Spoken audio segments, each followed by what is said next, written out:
ये कहानी है तीन दोस्तों की। बहुत समय पहले की बात है। गांव में तीन दोस्त रहा करते थे, रमेश, सुरेश और राजेश। तीनों बहुत ही गहरे दोस्त थे। सारा गांव उनसे दुखी रहता, क्योंकि दिन भर गांव वालों को परेशान करने के सिवा उन्हें कोई काम ना था। आए दिन उनके घर वालों को भी उनके कारण शर्मिंदगी का सामना करना पड़ता। वैसे तो अब उनकी उम्र काम करने की थी, मगर अब भी वह दिन भर मौज मस्ती में ही समय गुजारते। एक दिन की बात है, उस गांव में एक साधु बाबा आए। गांव वालों के जोर देने पर रमेश, सुरेश और राजेश के घरवाले उन तीनों को जबरदस्ती साधु बाबा के पास ये सोच कर ले गए कि शायद अब साधु बाबा ही उन तीनों को सही रास्ते पर ला सकते हैं। साधु बाबा ने तीनों को अपने पास बुलाया और उन्हें आशीर्वाद देते हुए कहा कि बच्चों, तुम्हारी समस्या का हल मैं कर सकता हूँ, मगर पहले तुम तीनों को यहाँ से कुछ दूरी पर बसे एक गांव में जाना होगा और वहाँ तुम्हें तीन औरतों से मिलना होगा। उन तीनों औरतों के घर एक दूसरे के साथ हैं। उनमें से एक औरत हमेशा सफ़ेद रंग के कपड़े, दूसरी काले और तीसरी लाल रंग के कपड़े पहनती है। साधु बाबा ने उन तीनों से कहा कि वह जाकर उन औरतों से मिलकर आएं और उसके बाद ही वह उनका मार्गदर्शन कर पाएंगे। रमेश, सुरेश और राजेश ने भी सोचा कि चलो इसी बहाने कुछ दिन गांव से बाहर जाकर घूम आएंगे। अगले ही दिन वह उस गांव की ओर निकल पड़े। साधु बाबा ने सबसे पहले उन्हें सफ़ेद कपड़ों वाली औरत से मिलने को कहा। तीनों दोस्त लंबा रास्ता तय करने के बाद सफ़ेद कपड़ों वाली औरत के घर पहुंचे और उसे अपने आने का कारण बताया और अपना मार्गदर्शन करने की विनती की। सारी बातें सुनकर औरत ने उनसे कहा कि वह उनका मार्गदर्शन तो ज़रूर करेगी, लेकिन उन्हें पहले जंगल जाकर उसके चूल्हे के लिए महीने भर की लकड़ियां काट कर लानी होगी। तीनों लंबे सफ़र की वजह से पहले ही बहुत थक चुके थे, मगर उनके पास और कोई चारा भी न था। वह तीनों जंगल की ओर चल दिए। लकड़ियां काटते काटते तीनों की हालत खराब हो रही थी। सुरेश और राजेश ने आराम करने का फैसला किया और रमेश से अपने हिस्से का भी काम करने को कहा। रमेश के बहुत समझाने के बावजूद भी दोनों ने और काम करने से मना कर दिया। रमेश पूरी मेहनत से काम करता रहा और उन दोनों के हिस्से का काम भी उसने अकेले ही पूरा किया। वापस पहुंचने पर उस औरत ने उनसे सारी लकड़ियां ले ली और उन्हें काले कपड़ों वाली औरत से मिलने को कहा। तीनों बहुत निराश थे, खासकर रमेश, क्योंकि उसने बहुत मेहनत की थी, मगर उस औरत ने उनका कोई भी मार्गदर्शन नहीं किया। मगर उन्हें याद था कि साधु बाबा ने उन्हें तीनों औरतों से मिलने को कहा था। यही सोचकर वह काले कपड़ों वाली औरत से मिलने उसके घर पहुंच गए।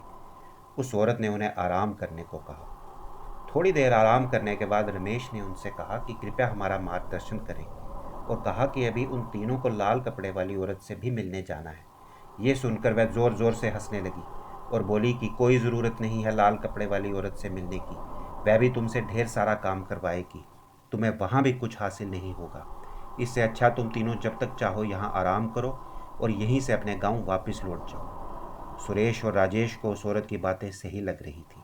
हालांकि उन दोनों ने पहले भी मेहनत नहीं की थी, मगर वह निराश थे कि उन्हें अभी तक कुछ हासिल नहीं हुआ। वहीं रमेश को साधु बाबा की सारी बातें अच्छे से याद थी कि उन्होंने उन तीनों को तीनों औरतों से मिलने को कहा था और कहा था कि तभी वे उनका मार्गदर्शन कर पाएंगे। रमेश के बहुत समझाने के बावजूद भी वे दोनों नहीं माने और वहीं आराम करने के बाद अपने गांव वापस लौट गए। काले कपड़े वाली औरत ने रमेश से भी यही करने को कहा, मगर रमेश ने उसकी बात ना मानी और वह लाल कपड़े वाली औरत से मिलने चला गया। उसने लाल कपड़े वाली औरत को अपने आने का कारण बताया कि वो यहाँ साधु बाबा के बोलने पर उससे मिलने आया है। सबसे पहले तो उस औरत ने रमेश को पेट भर खाना दिया, ऐसा स्वादिष्ट खाना जो रमेश ने पहले कभी नहीं खाया था।